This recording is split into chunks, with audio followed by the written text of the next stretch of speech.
तो भाई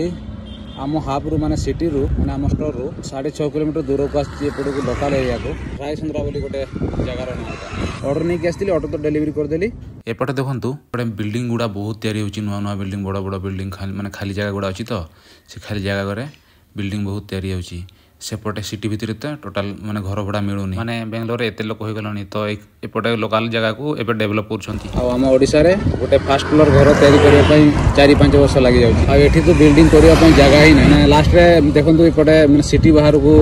सब तैयारी करूछंती बिल्डिंग तैयारी करी माने पूरे देले आ लोकन को भी एमती तो भड़ा मिलू नै से एबे एपटे तैयारी होची घर सब एई पट को देखंतु सिटी मेन सिटी एड देखंतु एई गुडा ए पट को आम गाँ मत जावाई पड़े आठी देखते एगुड़ा जंगल फंगल काटिकी सफा करके घर बनाऊँच जे जाई आखि पाँच से जाई घर पर क्रेन लगी रास्ता भी भल कि काम नुआ हो रास्ता गुड़ा सब देखते ड्रेनेज सिस्टम सब नुआ हो रास्ता सब पाइप फाइप सब दुनिया सब पाइप लोग ये बिछाऊँ माटी सब अलग अच्छे भल कम होनी रास्ता एपटे सब बिल्डिंग गुड़ा सब लोक रोच सब देखते मुझे बिल्डिंग रे मुझे डेलीवरी कली आम ओडिशा केवे एमती तरक्की कर भाई।